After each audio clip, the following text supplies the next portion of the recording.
नमस्कार सर.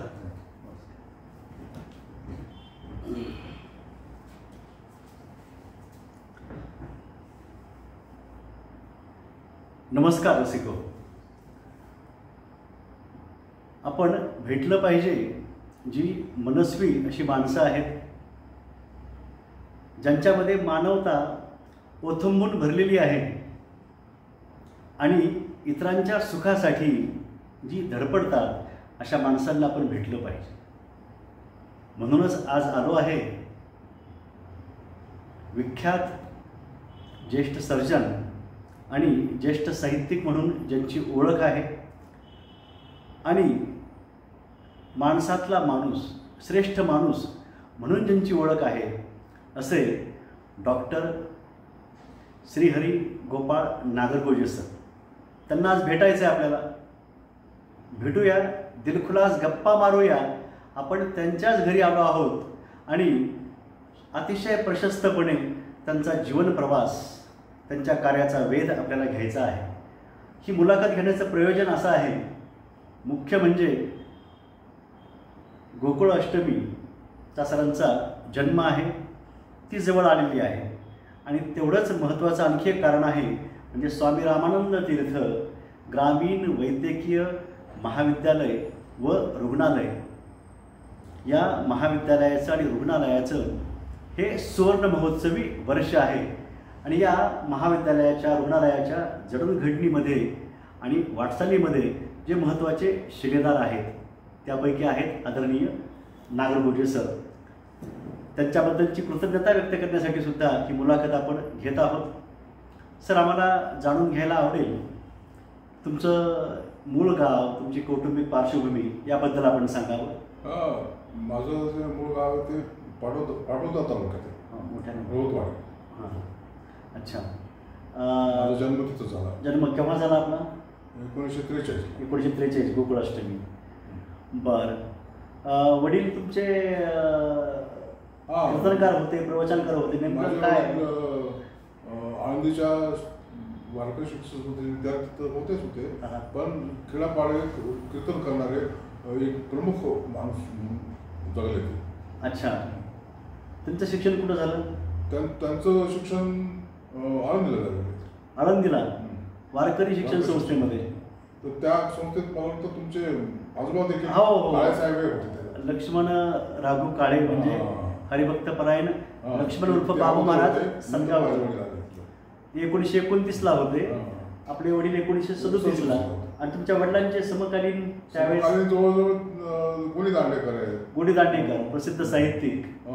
बरेच म्हणजे 2-4 असे माणसं आहेत की ज्यांना स्वतः तयार करून तिथल्या स्टँडर्डला हो बरोबर ना त्यांना प्रवेश द्यावा. बरोबर. 1900 गुणी दांडेकरनं स्वतः सांगितलं मला 1938ला. तुमची त्यांची भेट केव्हा झाली? मी मेडिकल कॉलेजला होतो त्यावेळेला गुणी दांडेकर आले होते. त्यांनी ते स्वतः सांगितलं की तू माझं संस्कृत तुझ्या वडिलांनी शिकले आणि म्हणून मला प्रवेश मिळाला. गुरुबंधू ज्यांना म्हणता येईल.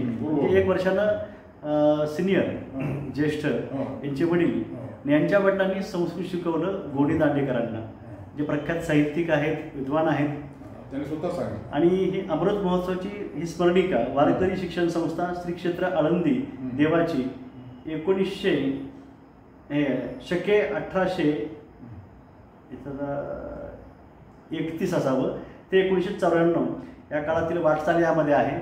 आणि यामध्ये म्हणजे माझे आजोबा, आईचे वडील हे तिथं होते हे मला ठाऊक होतं. पण साधारणतः 20-25 वर्षाच्या पूर्वी मी जेव्हा सरांना भेटलो, नंतरही भेटत गेलो, तेव्हा 1929ला लक्ष्मण राघू काळे म्हणजे माझे आजोबा, त्यांचं नाव इथं गोपाळ गणपती नागरगोजे 1937 आणि 1938ला गोपाळ नीलकंठ दांडेकर. आता यांची नवीन सुद्धा स्मरणिका आलेली आहे, त्यामध्ये पण सर्व संदर्भ आहेत. सांगायचं असं की वारकरी शिक्षण काय होतं हे आम्ही इतरांनी सांगितलं आम्हाला. तुमचे वडील असतील, माझे आजोबा असतील, गोणी दांडेकर असतील, म्हणजे मधुकरी किंवा माधुकरी मागणे आणि 4 कोरच फक्त मागायचे. कोर, चार कोर, हा, एक कोर गाईला, एक कोर इंद्रायणीला आणि 2 कोर त्याच्यावर गुजराण. हे असं इतकं व्रतस्थ असं जीवन शिक्षण त्यांचं तिथं घडलेलं आहे. अशी वारकरी शिक्षण संस्था ज्यामध्ये सरांचे वडील घडले आणि वडिलांच्या सानिध्यामध्ये सहवासामध्ये सरांचं जीवन हे उजळून निघालं. अतिशय भारतीय संस्कृती जोपासणारं आणि कुटुंब वत्सल असं यांचं हे कुटुंब आहे, परिवार आहे. संस्कृत शिकवलं. तुमची आई गंगूबाई, बरेचसे अध्याय पाठ. वा वा, हो, तसा तुमचा उल्लेख आहे. कारण तुमचं जे आत्मकथन आहे याबद्दल आपण सविस्तर बोलणार आहोतच. परिसर प्रकाशनच्या वतीनं श्री हे आत्मकथन अमर हबीब सरांनी संपादन केलं आणि पुन्हा प्रकाशित केलेलं आहे. सगळं लेखन हे सरांचं आहे. खूप चांगलं असं हे पुस्तक आहे. यामध्ये त्याबद्दल आपण पुन्हा बोलूया सविस्तर. बराच संदर्भ याच्यामध्ये आलेला आहे. परंतु जुना काळ हा कसा होता, किती त्यागी आणि समर्पित लोक होते, हे या पुस्तकाच्या माध्यमातून आपल्याला कळेल आणि या मुलाखतीच्या माध्यमातून सुद्धा कळणार आहे. सर, गरिबी त्यावेळेस होती का आपल्या कुटुंबामध्ये? खूप गरिबी. काय सांगतील आठवण त्यावेळेस? 2 एकर शेतमध्ये काहीच होत नव्हतं. हां, म्हणून पण माझं आजोळ जे आहे ते इंग्रजी राजवटीत होतं. हां हां हां. आपण निजामी राजवटीत. रोहतवाडी हे तुमचं गाव? ते निजामी राजवटीत. तालुका पाटोदा. त्यांचं माहेर कोकरमोह, ते इंग्रजी राजवट. कोणतं गाव त्यांचं? कोकरमोह, जवळच आहे. कोकरमोह. हा, अच्छा. ते नगर इंग्रजी राजवटीत, नगर जिल्ह्यात असेल. नगर जिल्ह्यात. अच्छा. त्यामुळं ते तिथं हायस्कूल होतं त्या गावात. हां हां हां. आणि ते शिकले त्यामुळे. बरोबर आहे. त्या शिकल्यामुळे तिथं मोफीम म्हणत असत त्यावेळेला. मोफीम म्हणजे उर्दूमध्ये पण एज्युकेशन ऑफिसर. हो. म्हणजे त्यांची माझ्या वडिलांची खूप चांगली ओळख कीर्तनाच्या धाग्यातून. त्यांनी सुचवलं की तुम्ही नोकरी करा. ते म्हणजे मी नोकरी करणार नाही, मग तुमच्या मंडळीत नोकरी लावा. म्हणजे आणि तू लेडीज शिकलेला सापडत आहे म्हणून त्यांनी लगेच ऑर्डर दिली त्यांना शिक्षिकेची. बरोबर आहे. ती ऑर्डर कुठली मिळाली त्यांना? गंगामसला. माजलगाव तालुका गंगामसल्याला शाळा काढायची. बरोबर जाऊन मुली गोळा करायच्या आणि मुलींची शाळा काढायची, अशा प्रकारची आवड होती. अच्छा. आणि ती त्याने केली पूर्ण. तुमचं प्राथमिक शिक्षण झालं कुठे सुरुवातीला? प्राथमिक शिक्षण गंगामसल्याला झालं. पहिली ते चौथी का? तिसरी. मग त्यांची पुन्हा आईची नेमणूक झाली औरंगाबादला याच्यासाठी 1 वर्षासाठी ट्रेनिंगसाठी. काय त्याचं नाव? विनय नकुल. हां हां हां. ट्रेनिंगसाठी झाली आणि म्हणून मला चौथी तिथं करावं लागली. कुठं? औरंगाबादला. पण त्या गंगामसल्याच्या अतिशय भावरम्य अशा आठवणी मी वाचल्या. आठवण सांगा, नेमकं काय होतं त्यावेळेस? तुम्ही पर्यंत शाळा बुडवणं किंवा हे काय व्हायचं? पाण्याचं जास्त आकर्षण होतं. गोदावरी नदी तिथं असल्यामुळं पाण्याचं आकर्षण फार होतं. मी पुष्कळ वेळेस तर काय करायचं, दप्तर ठेवायचं. मी वर्गात पाहिला होता. आपण काय म्हणत नव्हतं. आणि मग मी दप्तर तिथं गपचूप ठेवायचं माझ्या मित्राजवळ आणि पोहायला जायचं. आणि पोहायला जायचं. संध्याकाळी शाळा सुटते 3:30ला. 3:30 वापस यायचं आणि दप्तर घ्यायचं आणि पुन्हा आईकडे जायचं. आईला काही माहित नाही. आईला वाटलं की काय शाळेत होतो. पण एक दिवशी त्याने वाळू पाहिली, मला माझ्या अंगाला लागली. वाळू पाहिली तर ते म्हणले कुठं? मी म्हणलं खरं सांगतो, मी शाळेत जात नाही. शाळेत दप्तर ठेवतो आणि पोहायला जातो. मग आईनं पाठीवर पडली. मग चांगलं केलं, म्हणजे खरं सांगितलं ते. आता तुला पोहण्यासाठी 2 तास देऊ, पण शाळेत जावं लागेल. मग काय हरकत नाही. आणि मध्ये काही मंदिर होतं का त्या पाण्यामध्ये? कोणतं मंदिर होतं ते? मुरेश्वरचं गणपती मंदिर आहे. मुरेश्वर नावाचं गणपती. ते गंगेच्या मध्यभागी बांधलेले. इकडं आरती गंगा आणि तिकडून आरती गंगा. हे पेशव्यांनी बांधलेले.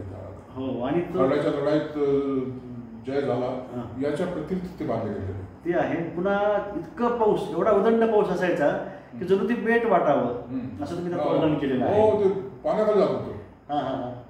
थोडंच वर दिसत होतं, फक्त शिखर आणि बाकी सगळं पाण्याखाली. बरोबर आहे.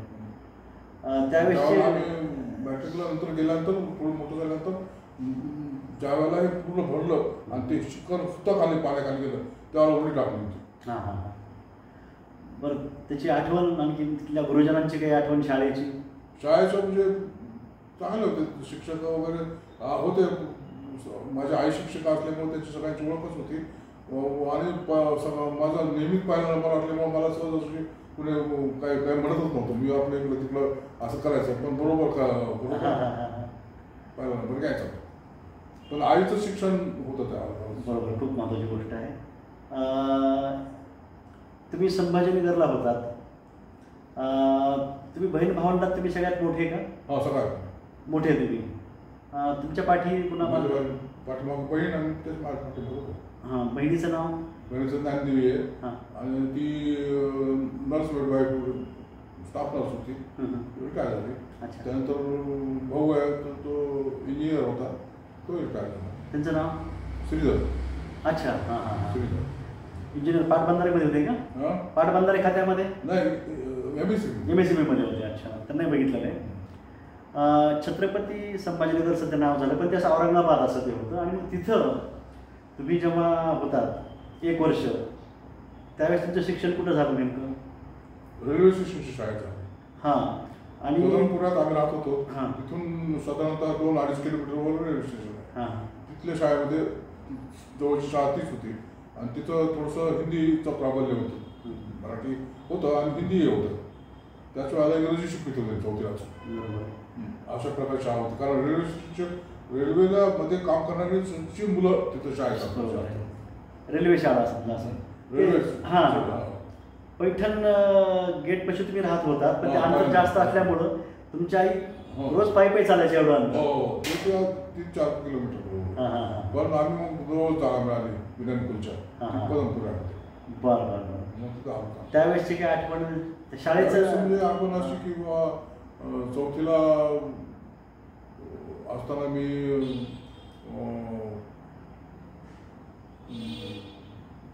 जे अभिवी जाऊन कोण आहे पानचक्की आहे, पानचक्कीला मी ट्रिप काढली आमच्या वर्गाची. ती पालकाला शिक्षकाला कोणाला माहीत नाही. त्यांना सगळ्यांना पटवून दिलं की मला पानचक्की आपण पाहायला जाऊ. आणि बरोबर एका कतारमध्ये गेलो होतो आम्ही 2-2.5 किलोमीटर. पानचक्की पाहिली आणि पानचक्कीवर वापस त्यांना सगळे पालक पण ते सगळं हजर शाळेत. मुलं कुठे गेले. त्यांना ते म्हणाले, बा ठीक आहे, आमचे हेडमास्टर फार चांगले होते. ते म्हणले असं जायला पाहिजे, त्यांना आपण पाठवत नाहीत मुलं कुठं, तर पुढच्या वेळेस आपण अजिंठ्याला जाऊ. पण आम्हाला सांगितलं की न विचारता जाऊ, कारण तुम्ही लहान आहेत, 10 वर्षाचे ते. आणि मग कुणी काढली वर्गात कुणीच बोलणार, तर मी म्हणलं मी काढली. खरं ते सांगितलं. आणि तिथे माझा पहिला नंबर असल्यामुळे मला काही शिक्षा दिली नाही, पण असं करून बोलले पुन्हा. बाकी काय नाही. तो एक भाग तुम्हाला सांगायचा होता याच्यामध्ये. तुम्ही पायी खूप चाललात लहानपणी. आता त्यामध्ये संदर्भ असा आहे की गावाचं नाव रोहितवाडी ना? रोहतवाडी पासून ते गंगामसला तुम्ही असं बऱ्याचदा चाललात का? नाही, माळ्या चिंचोली.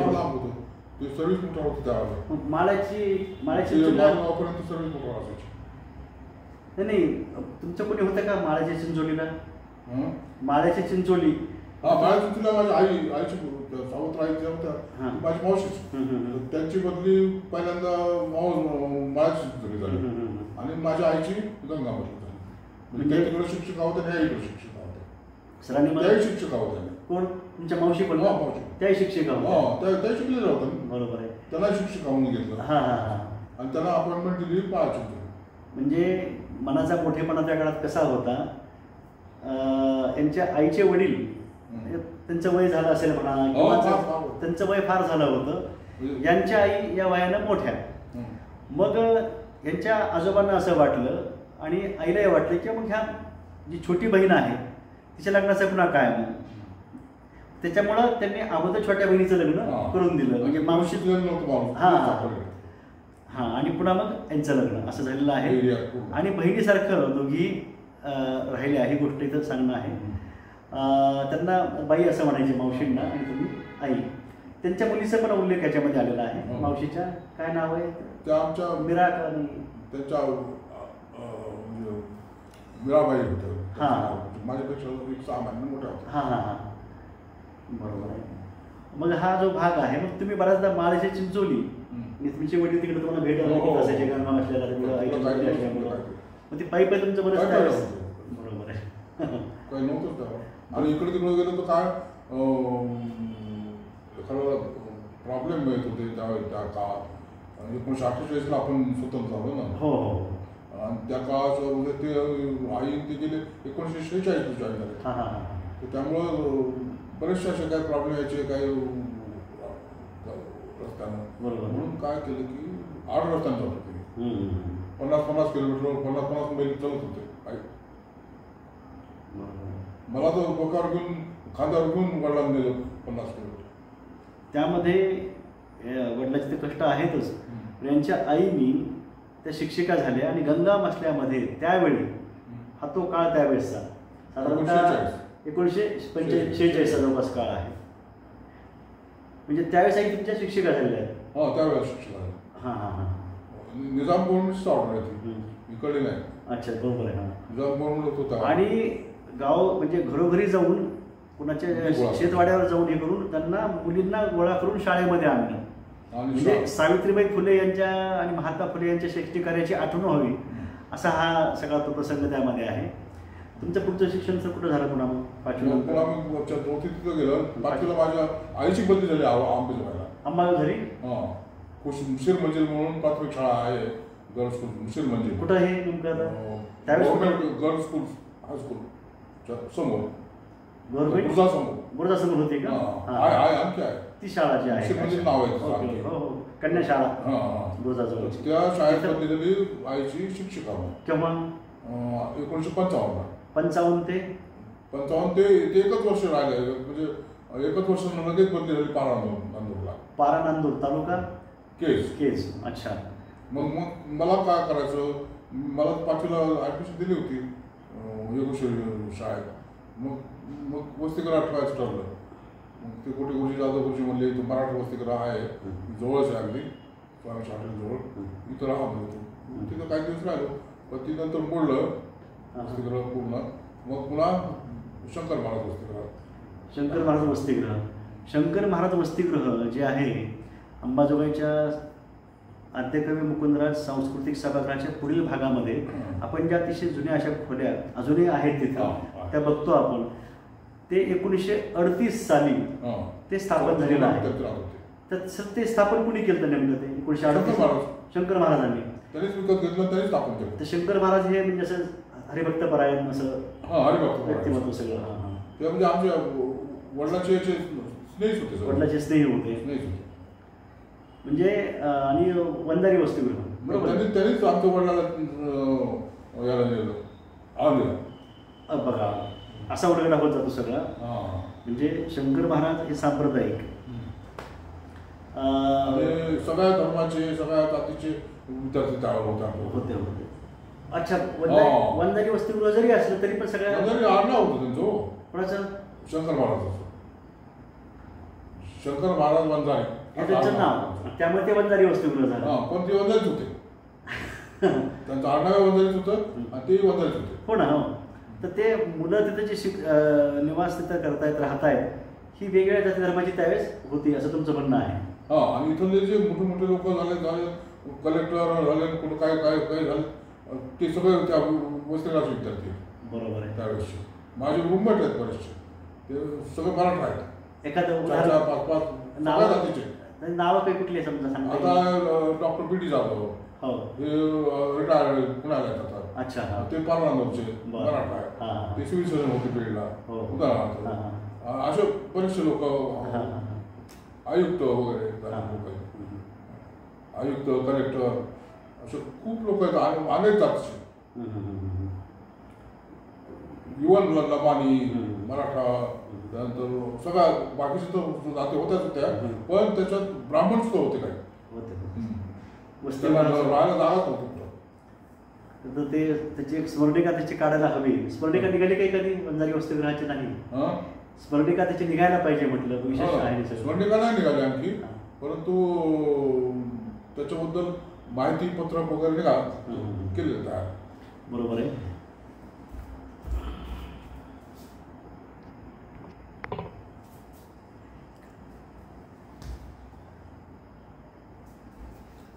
तर योगेश्वरी नूतन विद्यालयामध्ये तुम्ही 1955 साली प्रविष्ट झालात इयत्ता 5वीसाठी. तर त्यावेळेस प्रवेश तुम्हाला सहजासहजी मिळाला का? नाही. कारण काय काय घडलं बरं? ते म्हणले की आता सकाळीच म्हणले केशव म्हणजे येऊन गेले म्हणजे कंधारचे, त्यांना सुद्धा आम्ही सरकारी शाळा दाखवली म्हणजे आम्ही घेतलं नाही. मग तुमचं कसं घेणार आम्ही?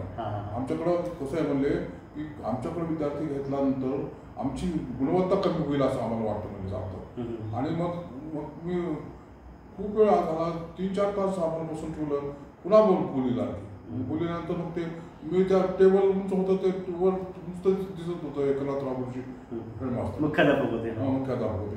मग ते म्हणलं, त्यांना सांगितलं माझ्या वडिलांना की याची आई शिक्षिका आहे, तर तुम्ही शिक्षकासाठी प्राथमिक शिक्षक आहे ते तरी घ्या तुम्ही. नाहीच म्हणलं. मग ते म्हणले तुमचं धोतर दिसते, तुम्ही शेतकरी माणसं दिसत नाही, तुम्ही काय शेतकरी माणसासारखे दिसत नाही म्हणले काही. ते म्हणले मी कीर्तनकार आहे आणि संस्कृतचा जाणकार आहे. मग हळूहळू ते म्हणले ठीक आहे. मग मीच त्यांना म्हणलं, माझं सकाळी 9ला आलो आम्ही आणि संध्याकाळी 5 वाजता जातात, शाळा सुटायची वेळ झाली आणि तुम्ही काय सांगितलं नाही गुरुजी. मीच म्हणलं धाडसानं, आणि तुमच्या शाळेमध्ये मी जर पहिला नंबर नाही घेतला तर तुम्ही लगेच डिस्चार्ज करून टाका. बरोबर. कुठे पाठवून द्या तुमच्या शाळेत. ते बोलले तिथं पहिला नंबर, अरे एक कॉलेज चढे तिथं पहिला नंबर कसा मिळाला तिथं? मग त्याला म्हणलं मी औरंगाबाद जिल्ह्यातून पहिला आहे म्हणलं चौथीला. तुमची शाळा तर काय ते गुणपत्र तरी बघितलं. मग ते म्हणले प्रवेश देतो, पण 3 महिने परीक्षा आमची होते, त्याच्यात तुला तुझे मार्क असतील त्याप्रमाणे तुझा प्रवेश राहील, नाही तर आम्ही दुसरं पाठवून देऊ. मग 3 मध्ये माझा 5वीला मुंडे गुरुजी म्हणून होते, ते होते ज्ञानोबा मुंडे गुरुजी. ज्ञानोबा मुंडे. आणि ज्ञानोबा मुंडे परसुरे. तुमची कधी परीक्षा घेतली पुन्हा कशी? तुमची चाचपणी केली? माझी परीक्षा घेतली जाधव गुरुजी आणि गोटे गुरुजी होते.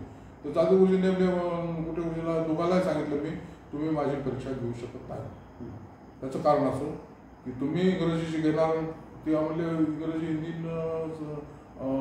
एलिमेंटरी मॅथमॅटिक्स म्हणजे गणित हे सांगितलं आम्हाला. गणिताचं सोडूनच द्या तुम्ही, हिंदीमध्ये शिकलेलं म्हणजे चौथ्याच. म्हणलं काय परीक्षा हवा त्याची? चला हिंदी येते म्हणते. आणि गोटे गुरुजीला म्हणलं मला इंग्रजी येते. तुमच्या कोणत्याही मुलाला इंग्रजी येत नाही, मला येत नाही, कारण चौथीला शिकलेलं आहे मी. बरोबर. मग ते त्या दोघांनी येऊन एकनाथराव गुरुजीला सांगितलं की त्यांची परीक्षा घेता येत नाही, त्याला सगळं माहिती म्हणले आणि त्याला ॲडमिशन देऊन टाका. त्यांनी ॲडमिशन दिलं आणि तर 3 महिन्यामधले मार्क मला मी देऊन टाकले त्यांना, वर्गात पाहायला. हे आपण ज्याला जोगाई हॉल जे म्हणतो आपण, तिथं ज्या खोल्या दिसत आहेत, ही मूळ शाळा त्यावेळेसची. तिथं ही शाळा त्यावेळेस तिथं होती. ती सगळी शाळा, हायस्कूल पण 1935ला तिथं सर्व तिथंच पुन्हा ते होतं. मॅट्रिकला मला असं वाटलं की आपल्या शिक्षणात काही दम नाही, ही एवढे मोठे लोक कीर्तनाला येतात आणि हो म्हणल्यावर थांबतात म्हणले, किती ताकद आहे त्यांच्यामध्ये. असं मला वाटलं आपण अध्यात्माचा अभ्यास करावा का काय, म्हणून मी सगळं दप्तर बांधून ठेवलं आणि कोणालाही काही सांगितलं नाही आणि सरळ पंढरपूरला निघून गेलो. मॅट्रिकला असतानाच. शिक्षकांच्या आठवणी इथल्या शाळेतल्या सांगा ना, कुठल्या कुठल्या शिक्षकांचं शिकवण? शिक्षक चांगले होते. कुरुंदकर गुरुजी, गोटे गुरुजी, माया कुरुंदकर, शिस्त होती. किंमोने गुरुजी चांगले सगळे. साधू गुरुजी होते. साधू गुरुजी तर माझे गुरु सुद्धा असले. मराठी शिकवायचे. मराठी अतिशय स्पष्ट उच्चार. मराठी जे पुढं केलं मी, हस्ताक्षर तसंच. आणखी वैशिष्ट्य गुरुजनांचं किंवा गुरुजींचं म्हणा, काय सांगता येईल? म्हणजे हे सगळे गुरुजी लोक काय करत होते, 2-3 गुरुजी तरी जे महत्वाचे होते, ते माझ्या वह्याच्या तयार व्हायच्या त्या ठेवून घ्यायचे आणि त्या फक्त त्याच वह्यात शिकायला वापरायचे. माझ्या वहीत फार व्यवस्थित उतरून घेतलेलं असायचं, सगळं उतरून घेतलेलं असायचं. आणि मला तर फार इतकं चांगलं वाटायचं की आपल्या वह्यात गुरुजी घेतात. मी फार त्यांनी म्हणायचं तुझ्या वह्या तू कोणाला देऊ नको, आम्हाला देऊन जातात. म्हणजे खूप चांगलं आमच्या शाळेचं वैशिष्ट्य. आता मी पण ह्या योगेश्वरी नूतन विद्यालयाचा विद्यार्थी, 1987 ते 90 शाळेचा विद्यार्थी. आणि याच विद्यालयात 1997 पासून मी अध्यापनाचं कार्य करतो आहे, विद्यार्थ्यांना घडवायचं कार्य करतोय. एक सांगायचा भाग असा आहे की 1917 साली स्थापन झालेली, 17-18च्या सुमाराला स्थापन झालेलं योगेश्वरी नूतन विद्यालय हे फार महत्त्वाची गोष्ट आहे. मराठी भाषेत शिक्षण देणारी ही शाळा निजामी राजवटीमध्ये आणि एकमेव शाळा त्याच म्हणता येईल. आणि भाऊसाहेब चौसाळकर आणि त्यासोबत सांगायचं आणखी महत्त्वाचं म्हणजे नारायण जोशी अशा व्यक्तींनी त्यावेळेस पुढाकार घेऊन ही शाळा स्थापन केली. कशी बशी ती शाळा त्यावेळेस तग धरून आहे, कित्येकांचं सहकार्य लाभत गेलेलं आहे. मग कन्नडकरांच्या वाड्यामध्ये असेल, आणखी कुठं असेल, ठिकठिकाणी शाळा ही अशी भरत असायची. आणि नंतर महत्त्वाची गोष्ट घडली, 1935ला स्वामी रामानंद तीर्थ हिप्परग्याच्या शाळेतून इथं आले. नंतर पुन्हा बाबासाहेब परांजपे इथं येत राहिलेले आहेत. वेथुजी गुरुजी आलेले आहेत 1936ला, बाबासाहेब परांजपे 35-36ला आलेले आहेत. 1939ला एकनाथराव गुरुजी इथं आलेले आहेत.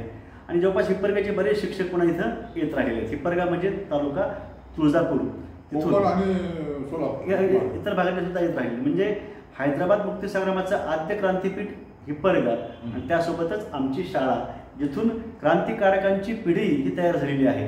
इथले विद्यार्थी असोत, शिक्षक असोत की संस्था चालक, हे सर्व हैदराबाद मुक्तीसंग्रामामध्ये, वेगवेगळ्या सत्याग्रहामध्ये, वंदे मातरम चळवळीमध्ये हे सहभागी झाले होते. त्यामुळे अशी शिस्त शाळेला होती, करारीपणा होता, विद्यार्थी तरुण सुराखून घ्यायचा आणि त्याच रीतीनं घडवायचा. म्हणून तुमच्या त्या सगळ्या परीक्षा इथं घेतल्या गेल्या आणि सर त्याला कसोटीला उतरले आणि चांगलं त्यांचं जीवन या शाळेमध्ये घडलेलं आहे.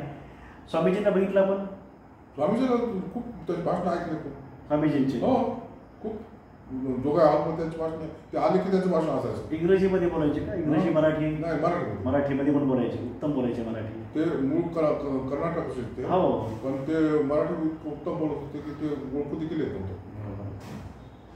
स्वामीजी इंग्रजी तर त्यांचा हातखंडा होता, इंग्रजी अतिशय उत्कृष्ट. बाबासाहेब परांजपे, बाबासाहेबांचे सहवास लाभला, ते बाबासाहेब परांजपे ते भाषण ऐकले, त्यांचे भाषण व्हायचे. त्यांचा विषय कोणता होता?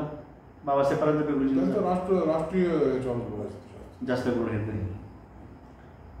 आणि हे सुद्धा राष्ट्रीयच जास्त करून. स्वामीजी 15 मिनिटं माझ्या मॅगझिनमध्ये 25 वर्ष झाले मेडिकल कॉलेजला, त्यांचं नाव आहे, ते स्वामीजीचं नाव दिलेलं आहे, म्हणून त्यांचा फोटो पहिल्यांदा टाकला आहे. बरोबर आहे, बरोबर. ही स्मरणिका म्हणजे कृतज्ञता काय असते. कॉलेजला 25 वर्ष झाल्यानंतर आपण इकडे वळणार आहोतच, परंतु स्वामी रामानंद तीर्थ ग्रामीण वैद्यकीय महाविद्यालय व रुग्णालय जे आहे, याचं 25 वर्ष झाल्यामुळे 2000ला रौप्यरंग ही स्मरणिका निघाली. आणि सर या सगळ्या वाटचालीचे महत्त्वाचे साक्षीदार आणि शिलेदार सुद्धा आहेत. त्यामुळे सरांनी सुरुवातीलाच ही कृतज्ञता व्यक्त केलेली आहे. Shall break but will not bend. मोडेल पण वागणार नाही. राष्ट्रहित स्वामी रामानंद तीर्थ. इकडे आपण पुन्हा आता एक महत्त्वाचा भाग जो आहे, शाळेबद्दलच्या आणखी सविस्तर आठवणी आहेत. आणखी काही सांगावं असं वाटतं सर शाळेबद्दलचं विशेष कुठलं, तुमच्या मुलं जे सहा ते त्याविषयी कोणते? शाळेमधून हे पक्क लक्षात आलं की आपण पुन्हा मला वापस आणलं एकनाथराव गुरुजींना, माझे वडिलांना पाठवलं पंढरपूरला. आणि त्या ठिकाणी मग मला वडिलांना ते कीर्तन करणार असल्यामुळं त्यांनी फार चांगल्या भाषेत मला समजून सांगितलं, तुझं मॅट्रिक नंतर तुला पुन्हा इकडं आणू म्हणले अध्यात्म शिकायला, पण मॅट्रिकची परीक्षा तर दे ना. मग मला त्यांनी वापस आणलं. तिथं वापस येण्याचं पुन्हा एक असं कारण घडलं, मी आंघोळ केली नदीमध्ये आणि कपडे वाळत बसलो, म्हणजे टावेल वगैरे. तर जाणारे येणारे लोक ते पैसे टाकू लागले. मग ते मला असं वाटलं की मला काय भिकारी वगैरे समजायला काय आहे लोक. मी तर त्या सगळं अभ्यास सुरू केला आहे, भागवतचा अभ्यास सुरू केला, ज्ञानेश्वरीचा अभ्यास सुरू केला आहे आणि जवळजवळ 1 महिना झाला मला अभ्यास करायला. पण माझ्या मनात आलं की आता हे काय करू नये, हे लोक आपल्याला काही करत नाहीत, मग आपण जाऊ वापस. मी वापस आलो. तिथं तुम्ही केव्हा गेले? 10वी झाल्यास गेले होते का? नाही, 10वीच्या अगोदरच 11 वर्ष होते. अच्छा. हां, मग आल्यानंतर परीक्षा 24 दिवस राहिली. आल्यानंतर परीक्षा फक्त 24 दिवस राहिली. मग मी 24 दिवस अभ्यास वगैरे झालेलंच होतं माझं. परीक्षा दिली. तुमचे सहाध्यायी वर्गमित्र त्यावेळेसचे कोण होते 5वी ते 10वीच्या काळामध्ये? रवींद्र किंबोने, ते वारले. हां, सदाशिवराव किंबोणे गुरुजी जे होते त्यांचे चिरंजीव. आणि हे औरंगाबाद विद्यापीठामध्ये डॉक्टर बाबासाहेब आंबेडकर मराठवाडा विद्यापीठामध्ये इंग्रजीचे जास्त जवळचे मित्र म्हणजे बन्सी लोमटे, बन्सी शिंदे, असेच देशमुख, कमलाकर देशमुख कॉम्रेड कमलाकर देशमुख, हे आमची. आणि हे मला बॅक बेंचलाच बसवायचे. ते बॅक बेंचला बसते आणि मला तिथून हलवत नव्हते. ते गुरुजी म्हणायचे, तू वर्गात पाहिजे तू बॅक बेंचला का बसतोस? म्हटलं त्याचं कारण आहे सर, हे लोक माझं सगळं बघून बघून लिहितात. म्हटलं कोणाचं बघून लिहितात पुन्हा उद्या. मला त्याचा मार्ग असतो त्याला. मग त्याने हसले. काय ते विशेष काही गोष्ट तुम्ही सांगितली इथं तुम्ही लिहिलंय बघा. आता मला ते तुमच्याच आवाजामध्ये आम्हाला ते अनुभवायचं आहे. शाळेतली आठवण यामध्ये आहे. काय घडलं नेमकं?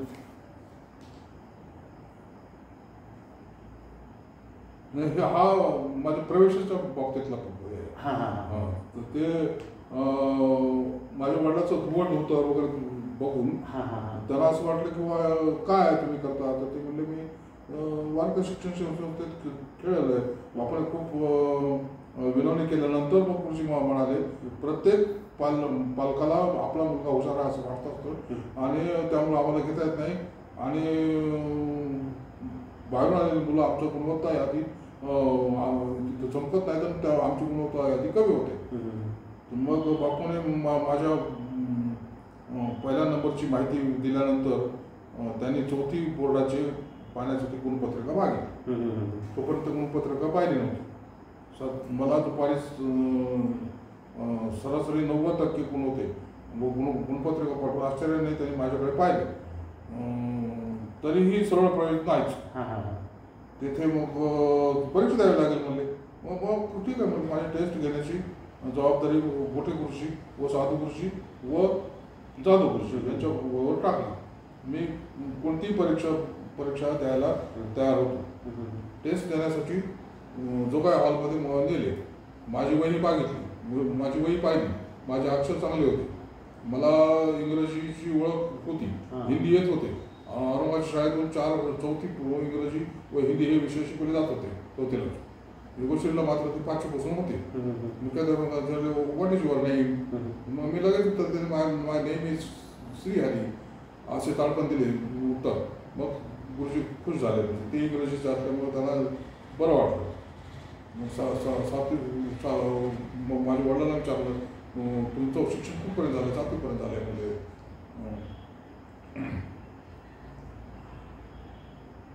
बरोबर, हा प्रसंग याच्यामध्ये आहे. आणखीन पुढचा भाग जो आहे तो आपण पुढच्या टप्प्यामध्ये घेणार आहोत. बऱ्याच अशा आठवणी याच्यामध्ये आहेत ज्या आवर्जून तुम्हाला सांगितल्या पाहिजेत. सर्जन झाल्यानंतर जे आहेत तेव्हा आपण ते घेऊया. ती प्रियंकाची कहाणी जी आहे ती नंतर घेऊ आपण.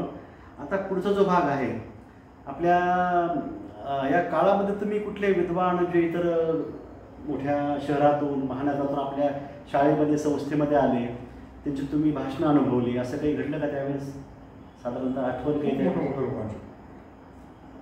आमच्या नरहर कुरुंदकर म्हणा, डॉक्टर आंबेडकर गेले त्यांची शाळेमध्ये एक रशियन बाई आल्या होत्या. त्या अशा फिरतच होत्या आणि त्या विशेषतः मराठीचं शिक्षण घेतलेलं होत्या. मराठीच्या प्राथमिक होत्या तिथं रशियामध्ये. तर त्या आल्यानंतर आमच्या पुरुषांना सगळ्या गुरुजींनी त्यांना विनंती केली की डॉक्टर आंबेडकरांबद्दल तुम्हाला माहिती आहे का? माहिती आहे म्हणले. डॉक्टर आंबेडकर मला माहिती आहे म्हणले. आणि डॉक्टर आंबेडकर आज गेलेत पण. मग तिचं भाषण आम्ही जोगाय हॉलमध्ये ऐकलं. अरे बाबा. ती जी रशियन बाई असताना सुद्धा ती मराठीत बोलली.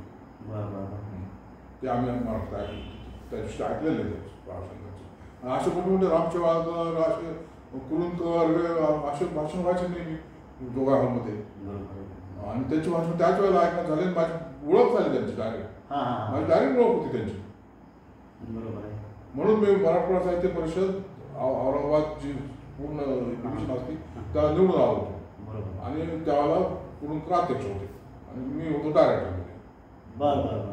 कोतापल्ले मी सगळं. हा शाळेचा जो कालावधी आहे त्याच्या बऱ्याच आठवणी आहेत, त्याबद्दल पुन्हा बोलू आपण आणखी. चित्रपट त्यावेळेस तुम्ही जे बघितले कोणते बघितले सर, त्याचा उल्लेख? चित्रपट पाहिले काही हिंदी काही, पण आमच्या मित्राचा भाऊ होता तो इंग्रजी चित्रपट आणायचा आणि तो सागर टाकरमध्ये लावायचा इंग्रजी चित्रपट. तर ते आम्हाला दाखवायचं चित्रपट. इंग्रजी सुद्धा चित्रपट चांगले असायचे. ते असल्यामुळे आम्हाला फ्री ऍडमिशन मिळायची. म्हणून आम्हाला पाहिजे आमचे पैसे होते बाहेर. नाही तर मग पत्रे पत्र्याची टाकी होती, त्या चित्रातूनच पाहायचं फ्रीमध्ये. लक्ष्मी टाकीज होती का आमच्या ते ओळखीचा होता ते डोअर कीपर, ते बघू द्यायचं. लक्ष्मी टाकीज होती का? लक्ष्मी टाकीज, सागर टाकीज. लक्ष्मी टाकीजचा उल्लेख पण आहे. लक्ष्मी टाकीजचा उल्लेख म्हणजे ती होती टाकी म्हणजे अशी ओपन होती टाकी. फक्त ती पावसाळा वगैरे नसेल त्यावेळेला ती उभारली असते. कुठं चालायची ती? कुठं होती ती? तिकडं शाळेकडे होती, आपल्या शाळेकडे. आणि तिथं देवीच्या देवळाच्या मागच्या बाजूला. हो ना. मग तिथं योगेश्वरी टाकीज होती का? हीच आहे योगेश्वरी? नाही, हीच लक्ष्मी टाकीज. आणि हीच लक्ष्मी टाकीज. ह्याची आठवण ते महिपाल आले होते. महिपाल आले होते तिथं, कारण तिथं सगळ्यात जास्त 4 महिने पिक्चर चालला. नवरंग आले होते. त्याला आम्ही तोडून पाहिलं. 100 दिवस काही त्यावेळेस पूर्ण झाले होते असं उल्लेख आहे. महिपाल संध्या पण आल्या का? नाही ते आहेत का नाही माहित नाही, परंतु ते स्वतः आले होते महिपाल एका शोला. बरं. इतके दिवस 4 महिने कंटिन्यूअस चालू. ते तुमच्या याच्यामध्ये जाये तो जाये का असा उल्लेख आहे. नेमकं काय होता प्रसंग होतो? नाही ते याचं उल्लेख आहे. चौथीला आम्ही जात होतो त्याला 2.5 किलोमीटर आम्ही पायी चालत जायचं. तर जायचं कसं मग काहीतरी गाणं म्हणायचं. त्यावेळेला जे प्रसिद्ध होते गाणे त्याचे 1-2 वळी म्हणत राहायचं. आम्ही 3 सोबत होतो जाणारे. तर 3 सोबत मिळून काहीतरी म्हणायचं. जाय तू जाय का समजेगा कोण या अशी गाणी म्हणत राहायचं. आणि आपल्या जिथं सरकारी दवाखाना आहे मंडीमध्ये तिथं वसतिगृह होतं का? नाही, तिथं 4 वर्ष. तिथं त्या वसतिगृहामध्ये का? नाही, तिथं मेडिकल ऑफिसर म्हणून होतो 4 वर्ष. नाही, तुम्ही शालेय जीवनामध्ये शालेय जीवनामध्ये जी सरकारी दवाखाना होता त्याच्याच भाग आमचं हॉस्टेल होतं मराठा हॉस्टेल. मराठा स्वामीच्या हॉटेलच्या वरच्या मजल्यावर होतं ते. त्या दरवाज्यातून मी 5वीला लहान 11 वर्षाचा. तर ते सगळं वरच्या वर्गातले मुलं वगैरे ते पोस्टमार्टम वगैरे दाखवायचे आम्हाला. ते बघायचे, चोरून बघायचे किंवा दिसायचे त्यांना. ते कुठंतरी ते डॉक्टर होण्याचं जे काही बीज तिथं गेला असावं. कोण सल्यूट मारतो? पोलीस सल्यूट मारतो डॉक्टर आले की. डॉक्टर म्हणजे डॉक्टरला सल्यूट मारतो म्हणजे डॉक्टर मोठा असला पाहिजे. मग आता डॉक्टर मोठा बनायचं म्हणलं मग आपल्याला अभ्यास खूप करावा लागेल. मग मी घोषणा विचारलंय शाळेत. हे पोस्टमॉर्टम वगैरे करताना तिथं करतात चेकपाड करतात त्या ठिकाणी नमस्ते करतो तो पोलीस डॉक्टरना. हो डॉक्टर मोठा असतो म्हणजे. मग मला डॉक्टर व्हायचं. मग ते हसले. कोणते गुरुजी होते? मुंडे गुरुजी. त्यांना म्हणलं टीचर क्लास टीचर होते. आणि बाहेरच्या लोकांना पहिल्यांदा ड्रम होते. ज्ञानोबा मुंडे गुरुजी कोणत्या गावचे होते? ज्ञानोबा सनगावचे. आणि त्यांचा मुलगा इथं रक्तपेढीमध्ये होता इथे. त्यांचा मुलगा मुंबईला. ते म्हणाले बाबा खूप अभ्यास करावा त्याला असं तसं वगैरे त्याशिवाय होत नाही. मला तर काहीच नाही, पैशाची पाठवण मिळालं नाही म्हणून उस्मानियामधून मी वापस आलो. म्हणजे तुम्ही डॉक्टर झाला होता म्हणजे शिकायला. कन्या शाळेत पुन्हा ते होते नंतर पुन्हा शिकायला गेले होते महाभारत. पण पैसे नसल्यामुळे वापस आले. सर, आता हा झाला आपला शैक्षणिक प्रवास माध्यमिकचा आपल्या शाळेमध्ये. नंतर पुढचं शिक्षण तुम्ही कुठे घेतलं? मग इथं कॉलेजमध्ये इथंच त्यावेळेला PUC PPC होतं, ते झालं की त्या दोन्ही परीक्षेत मी पाहिला होतो कॉलेजमध्ये. मग ते तुम्ही लगेच कंटिन्यू केलं पुढं काय इथं योगेश्वर कॉलेजमध्ये सायन्समध्ये? सायन्समध्ये PUC आणि PPC होतं त्यावेळेला, 11वी नव्हतं. PUC आणि PPC प्रोफेशनल कोर्स. तर त्या परीक्षेत कॉलेजमध्ये त्या कॉलेजमधून मी पाहिलं होतं. त्यावेळेस प्राचार्य कोण होते? ते चौधरी होते त्यावेळेला. चौधरी हां, AC चौधरी. अच्छा, हां, बरं. आणि मग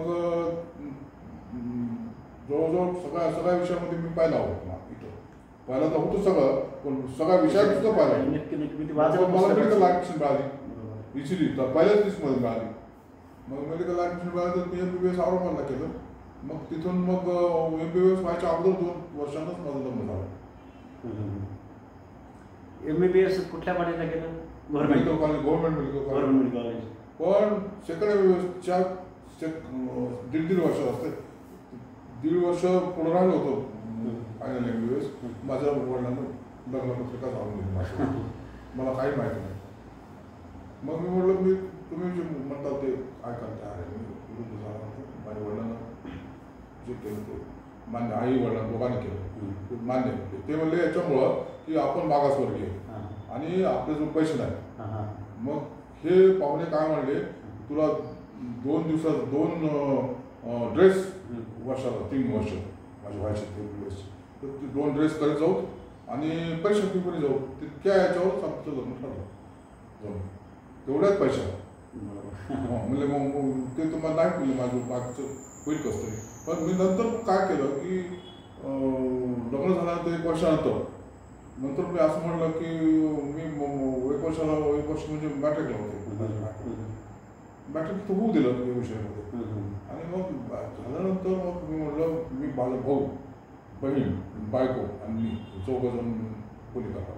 कुठं? संभाजीनगर केली खोली. आणि त्या सगळ्यांनी मला नकार दिला. कुणीही कोऑपरेट केलं नाही, कुणीही पैसे दिले नाहीत, काही नाही, काही करावं नव्हतं. फक्त आई सोडून. आईनं म्हणजे जा माझा पूर्ण पाठिंबा. मग वडील सुद्धा मग भले कुठं काही असं पाठवायचं सुरू केलं त्यांनी. ड्रायव्हर जोडायचं. हे गव्हर्नमेंट मेडिकल कॉलेज घाटीच्या भागात जे आहे ते तिथंच ना?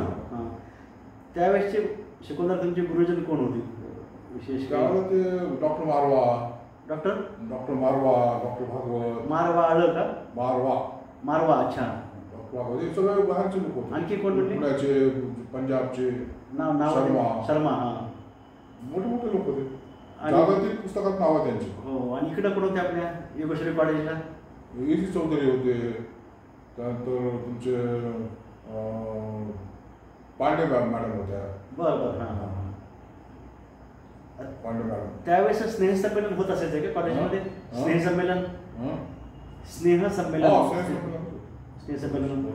कोण आलते त्यावेळेस? काही आठवतं का त्यावेळेस कोण आलते कॉलेजला आपल्याला? असं किंवा कोणाची व्याख्यानं झाली? एका स्नेहसंमेलनाला मी मेडिकल अफसर असताना प्रमुख म्हणून मला बोलले होते. कुठं? योगेश्वरीला. अच्छा. हां. नंतरची गोष्ट पण आहे. आणि चीफ मिनिस्टर जे होते शिवाजीराव पाटील निलंगेकर, ते आणि मी दोघांना बोलले होते. अध्यक्ष कुठे? आपल्या कॉलेजला. माझे विद्यार्थी म्हणून सन्मान तुमचा. मला बोलले. विशेष गोष्ट घडली. मोठं कॉलेज तिथंच आम्ही शिकलेले आणि तिथंच आम्हाला दोघांना बोलले होते. शिवाजीराव पाटील सुद्धा आपल्या शाळेचे विद्यार्थी. शिवाजीराव पाटील निलंगेकर हे आपल्या ते होते. सुंदरराव सोळंके आपल्या शाळेचे विद्यार्थी. रावसाहेब जामकर आपल्या शाळेचे विद्यार्थी संस्थेचे. बाबुराव आडसकर आपल्या शाळेचे विद्यार्थी. गंगाप्रसाद अग्रवाल ज्यांना मराठवाड्याचे गादी म्हटलं जातं, पट्टशिष्य, ते या शाळेचे एकच शाळा होती ना. आणि नंतर मग पुन्हा हळूच पीपल्स हायस्कूल नांदेड काढली याच्यानंतरची. सर्वोच्च न्यायालयाचे मुख्य न्यायाधीश राहिलेले सुधाकरराव कुर्डुकर शाळेचे विद्यार्थी. ते शाळेचे विद्यार्थी. मुंबई उच्च न्यायालयाचे न्यायमूर्ती न्यायमूर्ती व्यंकटराव देशपांडे तेही विद्यार्थी. म्हणजे असे असंख्य वेगवेगळ्या क्षेत्रामधले विद्यार्थी. हो हो इथं सदाशिवराव किंबोने वरिष्ठ मित्र आहेत ते. कोण? किंबोने वरिष्ठ मित्र होते ते. कोणते हे? हायकोर्टचे जज आपले व्यंकटराव देशपांडे. ते इथं सकाळी फिरायला येताना त्याला मला इथं आलं होतं. त्यांची मुलाखत मी घेतलेली आहे. न्यायमूर्ती व्यंकटराव देशपांडे यांची. फॉरवर्ड नावाचं हस्तलिखित इंग्रजीमध्ये त्यावेळेस ते काढत असायचे. फार जुना काळ आहे 38चा वगैरे. अशा बऱ्याच गोष्टी आहेत. संस्थेबद्दल शाळेबद्दल बोलूच ना आपण. मग तुम्ही MBBSचं शिक्षण घेतलं त्यावेळेस पण MBBS असंच म्हणायचं का त्यावेळेस? MBBSच म्हणत होते, पण तो मला ऑब्स्टेट्रिक आणि गायनेकमध्ये MD साठी मिळालं होतं. परंतु आता हे 14 जणांचं फी, 14 जणांचं हे खर्च याच्यावर माझं नवा पैसा नव्हता. मग पैसे यायला सुद्धा पैसे नव्हते. तुम्हाला काही कष्टाची कामं करावं लागली का? तसं काही कष्टाची कामं काही तुम्हाला करावं लागली का? नाही, कष्टाची नाही काम करावं लागले. ते प्रत्यक्षात पैसेच नव्हते. मग नॅशनल लोअर स्कॉलरशिप आणि आईचे पैसे. नॅशनल स्कॉलरशिप होती मला. हो, महिना काहीतरी 100 रुपये. 100 रुपये महिना? 100 रुपये? 100 रुपये. तुम्हाला कुठे भेटली? मेडिकल कॉलेजला भेटली का? मेडिकल कॉलेजला. म्हणून मग आम्ही हे चौघांचं आम्ही कस्टडी मेंटेनन्स केलं. आणि आईचे पगार होता 40 रुपये, तर त्या पाठवत्या 30 रुपये, 10 रुपये ठेवून मिळत होत्या. आणि त्याच्यामुळे आमचं शिक्षण झालं त्याचं. माझी बाय PUCला, बहीण मॅट्रिकला आणि भाऊ 7वीला आणि मी MBBSला. अशी 14 राहत होता. 8 बाय 10च्या खोलीत. मला हॉस्टेलला रूम होती. कुठल्या भागामध्ये? ते नागेश्वरवाडी. नाही तर म्हणजे जुना औरंगाबाद, नवीन औरंगाबाद खूप फरक होता. म्हणजे आपण 2-4 वर्षांनी जरी तुम्ही गेलात तेवढं कळणार नाही किती त्यात बदल होत चाललेला आहे. ते खापराच्या नळानं पाणी होतं. खापराच्या नळ जे होते टाकलेले, हो त्या काळातले 300-400 वर्षापूर्वीचे, ते त्याच्यानं पाणी येत होतं. आणि संपूर्ण शहर तटबंदी होती पूर्ण. आणि त्याच्यावर बाहेर एकही भाग नाही. बरं सर, मला एक मुद्दा तुम्हाला विचारायचा होता. वाचन जे आहे तुमचं सध्या अव्याहतपणे वाचन चालू आहे. तुमचं सध्या जवळपास 82 तुमचं वर्ष चालू आहे. वाचनाची आवड तुमच्यामध्ये रुजण्यासाठी नेमकं कुठलं? आई, वडील आणि साधू. बरं. पण आपलं ग्रंथालय ग्रंथालयाचे प्रल्हाद रामदासी गुरुजी. रामदासी त्याने म्हणले तुला यायला जायला पूर्ण यायचं, बाहेर उभारायचं नाही खिडकीला, मध्ये यायचं. आणि तुला काय पुस्तक कोणतं पाहिजे ते सगळे 2ने, 4ने, 5ने असं मला मुभा दिली. कोणते वाचले साधारणतः? ठळक पुस्तकाची नावं काही? मला त्याने एक असं पुस्तक दिलं, ते विश्वकोश टाईप पुस्तकं दिले. वाचून दाखवा. एन्सायक्लोपीडिया किंवा छोटे पुस्तक पाहिजेत ना. मग ते डॉक्टर आंबेडकरांचे काही हे महात्मा फुले, ज्या लोकांनी जागृती केलेली आहे त्या लोकांचे पुस्तक मला द्या. आणि ते म्हणले मग तुला कसे वाचता येतं का तुला सगळं? मी म्हणलं गुरुजी काय म्हणून दाखवतो तुम्हाला मी? ते म्हणले भगवद्गीता म्हणून दाखव. पहिला अध्याय पंजाब पंजाब धर्मक्षेत्रे, कुरुक्षेत्रे, संयोगिता. मग थांब म्हणलं पाठ आहे म्हणलं मला. गुरुजी हे सगळं पाठ आहे मला. थोडं म्हणू शकता का? हो म्हणा. धर्मक्षेत्रे, कुरुक्षेत्रे, संयोगिता युसवा महापका पांडवाचैव किमकुर्वत संजय उवाच दृष्टात् पांडवानिकं विडं तु दुर्योधनस्तथा आचार्य उपसंगमे राजा वचनम अब्रवीत्. सगळं पाठच. 12व्या अध्यायामध्ये एवं सतत एकता आहे भक्ता परिवारते याच्यापेक्षा व्यक्तम वेदांत. 15व्या अध्यायामध्ये ऊर्ध्वं पूर्वदशाकं वशत्वं प्राहुरव्यं छंदांश कर्णानि स्तंभेत सवेदवेद आदर्शोधन आणखी देखील पाठ. मग तुम्ही ही भाषा वडिलांकडून शिकलात का? आईकडून सगळं? आईने शिकले. संस्कृत दोघांना येत होता, आईला आणि एक्सपर्ट होते. खूप विशेष गोष्ट आहे. आईने शिकले. MBBS तुमचं शिक्षण झालं पूर्ण गव्हर्नमेंट कॉलेजला औरंगाबादला. नंतर मग मला मेडिकल ऑफिसरची पोस्ट घ्यायला लागली. त्यावेळेला असं म्हटलं मी डेप्युटी डायरेक्टर बोलले मला मुलाखत औरंगाबादला.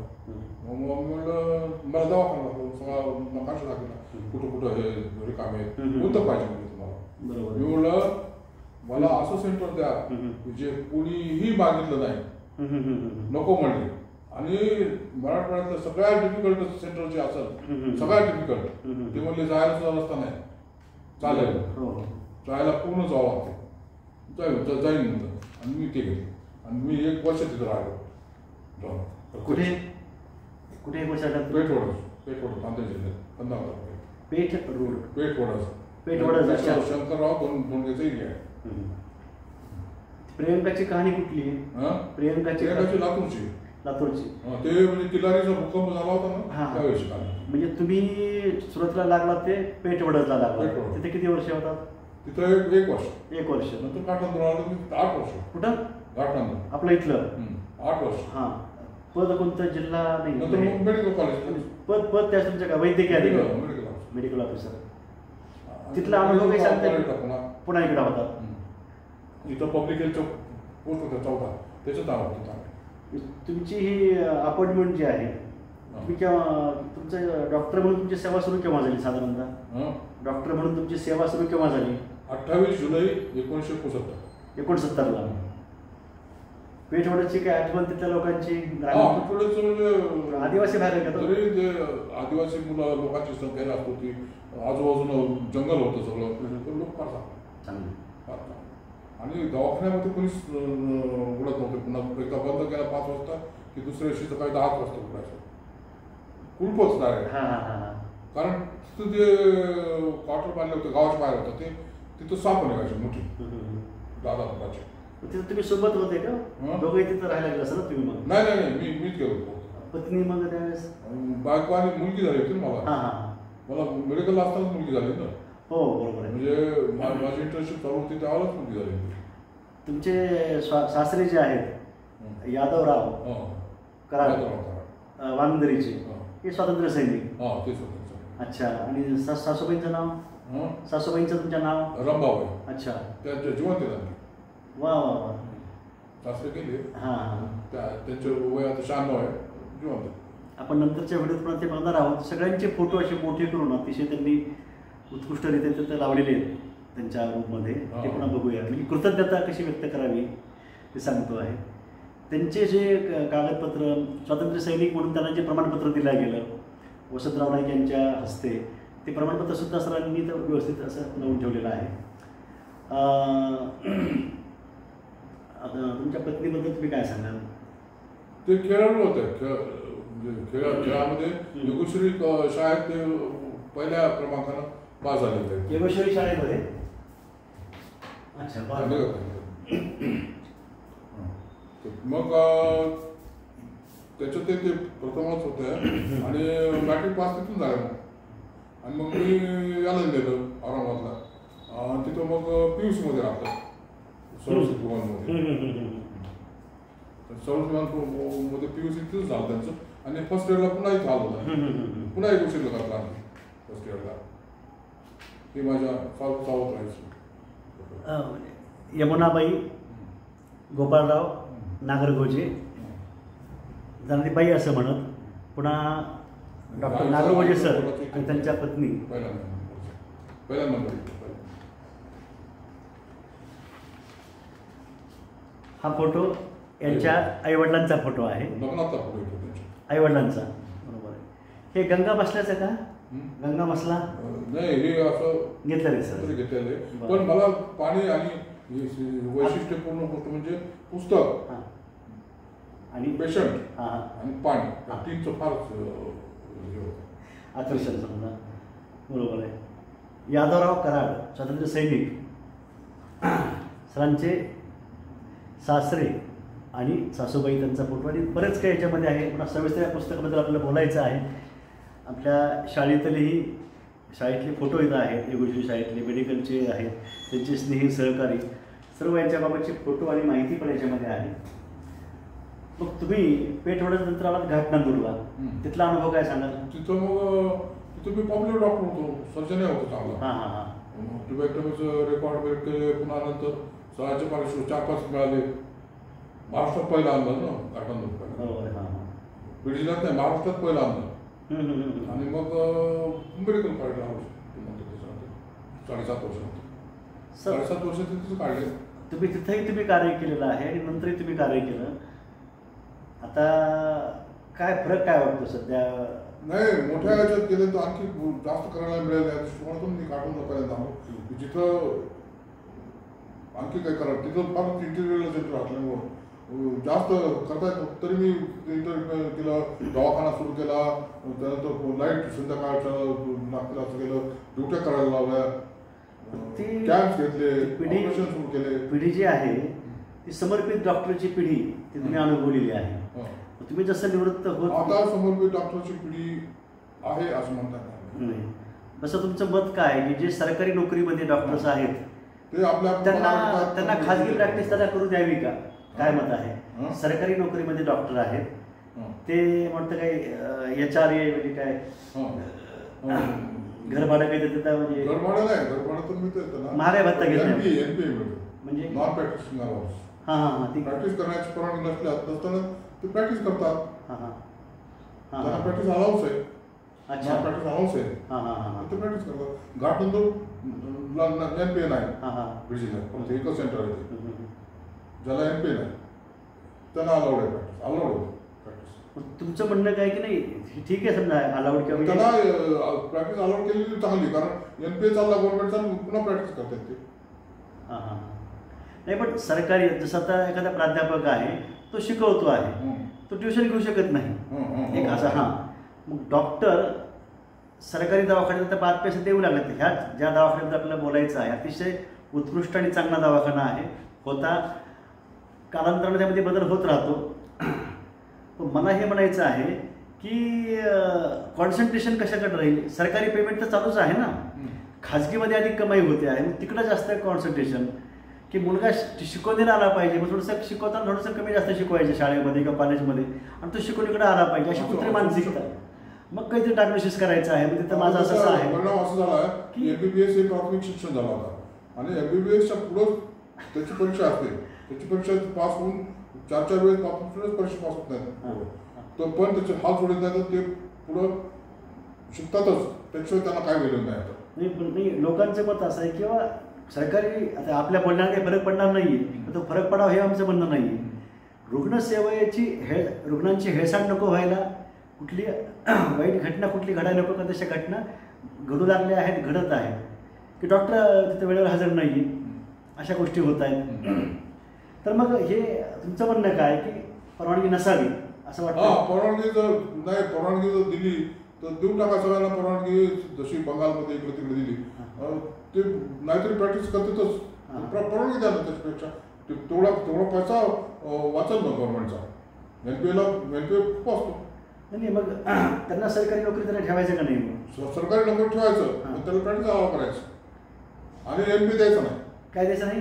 नॉन प्रॅक्टिस अलाउन्स जो आहे ना गव्हर्नमेंट देते तो द्यायचा नाही. तो भरपूर असतो का? तो भरपूर 10,000 रुपये असतो. हे डॉक्टर काय करतात? 9-10,000. हे डॉक्टर लोक काय करतात? ते घेत नाहीत का? ते नाही, जिथं अलाउड नाही, अलाउड आहे तिथं नसतो NPA, पण जिथं अलाउड नाही, आता मेडिकल कॉलेजला अलाउड नाही आणि PSCला अलाउड नाही, जनरल हॉस्पिटलच फक्त अलाउड आहे सध्या. अच्छा, ठीक, अशा गोष्टी आहे. आता तुमचं पुढचं शिक्षण मग पुन्हा काय झालं की 10 वर्ष झाले होते माझ्या नोकरीला. नंतर मग या ठिकाणी आम्ही PG आणण्यासाठी, पोस्ट ग्रॅज्युएशन आणण्यासाठी खूप परिश्रम केले. खूप परिश्रम म्हणजे गावलेनं माझ्या थ्रूच परिश्रम केले. माझ्या थ्रू यासाठी मी काय महत्वाचा माणूस नाही, पण गोपीनाथरावची माझी मैत्री असल्यामुळं आणि त्यांची ओळख असल्यामुळं त्यांचंच गव्हर्नमेंट होतं, तर ते म्हणले गोपीनाथरावलाच म्हणून बोलावं. त्यांनी डायरेक्ट बोलल्याशिवाय हे काम होऊ शकत नाही. तुमचं पुढचं शिक्षण जे आहे MS MD इथं नव्हतं ना, कुठे केलं? हे इथं केलं ना, इथं हे आणण्यासाठी गोपीनाथरावला आणले. नियमाच्या बाहेर, नियमाच्या पुढे जाऊन आरोग्य मंत्र्याचं पत्र दिल्लीला दिलं, दिल्लीचं पत्र इकडं येऊन टीम आणली, टीम बीच आणली, मी आणि शिरोळे आणली औरंगाबादून विमानाला आले सगळे. चंद्रकांत शिरोळे विमानाला आले सगळे औरंगाबादला. औरंगाबादून आम्ही गाडी घेऊन गेलो होतो सरकारी आणि त्यांना घेऊन आलो आणि त्यांच्या थ्रू गेला. या ठिकाणी जे सीट्स होत्या त्या बऱ्याचशा बसलेल्या होत्या, ते काही सीट्समध्ये मग रिकाम्या जाऊ लागल्या, ज्या मिळत नाही ते रिकाम्या जाऊ लागल्या. मग आमचे मेडिकल ऑफिसर जे होते बरेचसे 7-8-10 त्यांनी सगळ्यांना देऊन टाकलं, कारण बाहेरच्या लोकांना दिलं ना आपण, त्यावेळेला नव्हतंच कुणी. बाहेरचे म्हणजे कुठले सोलापूर तिकडं तिकडे पुणे याचे तरी घ्यायची. आणि आम्ही MS इथं केलं. आम्ही MS कुठे केलं? इथंच. इथं केलं.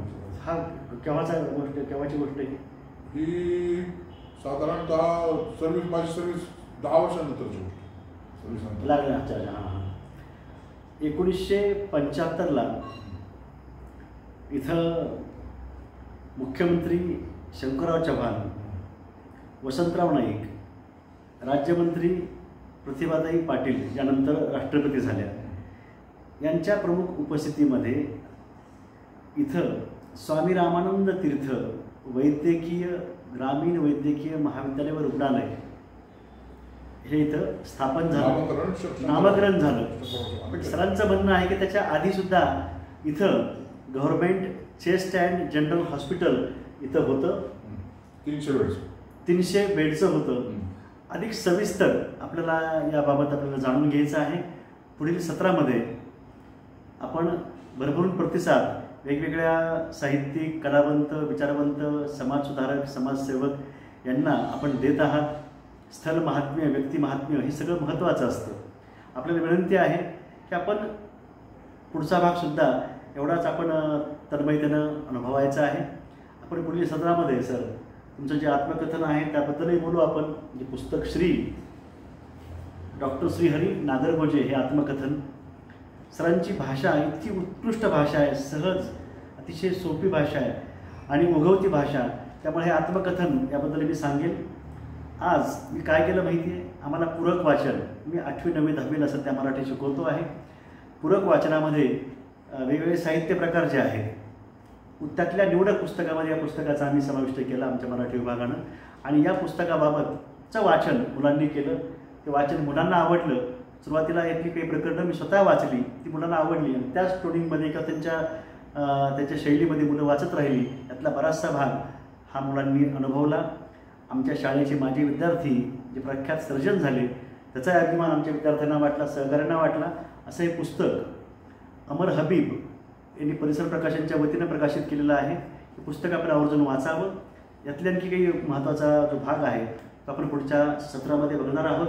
आणि स्वामी रामानंद तीर्थ महाविद्यालयाची रौप्य महोत्सवी रौप्यरंग ही स्मरणिका ही सरांनी त्यावेळेस, सर त्या कमिटीचे अध्यक्ष होते त्यावेळेस ही स्मरणिका निघाली, त्यांचा पुढाकार होता. आता 50वं वर्ष सुवर्ण महोत्सवी वर्ष सुरू आहे. मी माहिती घेतो आहे काही डॉक्टर बंधूंशी, तिथं मी संपर्कामध्ये आहे. पण हा शासकीय कार्यक्रम आहे, शासनाने घ्यावा.